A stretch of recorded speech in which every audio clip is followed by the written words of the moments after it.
Okay, and in chapter 2, we'll cover the physical layer. And I know this chapter is a little bit difficult for computer science students because some background needed on understanding the signal processing. However, it's not that much. Okay, you can establish some basic background by reading this chapter. So don't be too afraid to read this chapter. And within this chapter, in section 2.5, it's on advanced topics, and there we cover some advanced modulation schemes, including spread spectrum, MIMO, OFDM. These are more advanced topics that usually are not covered in a textbook. But we still managed to cover them, but I put it into the advanced topic. And at your first reading, you might want to skip if you have difficulty not enough background to understand them, then skip. But at least you should read till section 2.4. And later on, if you have good enough background, then continue to read section 2.5. Okay, and from chapter 2 to chapter 8, each chapter will start from general issues that chapter need to resolve. So in chapter 2, we also do the same. So there'll be some general issue to resolve. And then we talk about the medium, the wired medium, and also wireless medium for transmission and receiving. And then we talk about two important subjects at the physical layer. One is the coding, one is the modulation. Coding is from the digital signal to another digital signal. So that'll be digital to digital coding. Say I want to code the bit stream to some digital signal waveform. Then that's covered in coding.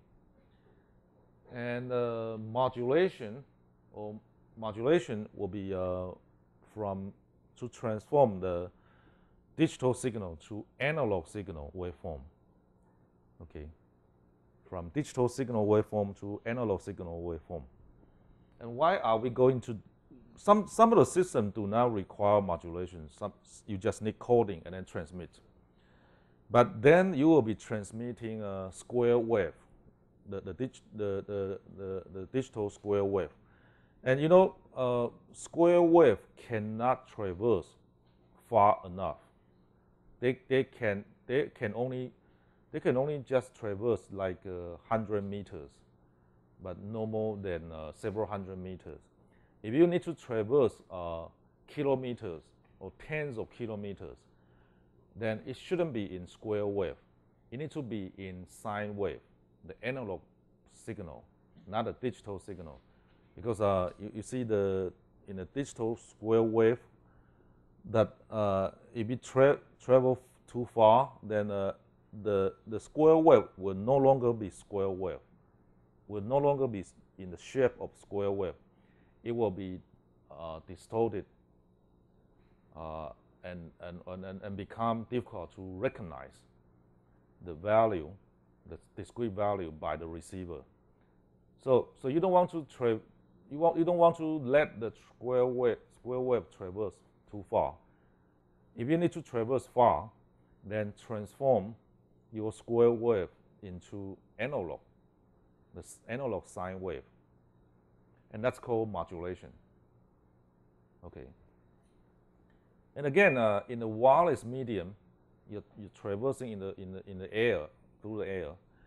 And you would also do the modulation, so that because the wireless domain, perhaps it travel in a short distance, but still a lot of noise and interference. So you want to modulate into analog wave, analog sine wave, and then transmit it. Okay. So either you are traversing far enough, or you are traversing in the wireless medium, you would do the modulation. But however, if you are traversing in a wire line in short distance, then it's possible that you can transmit square wave.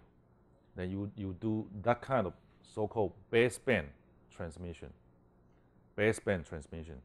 But if you do the modulation and then transmit, then it's called broadband transmission. Okay.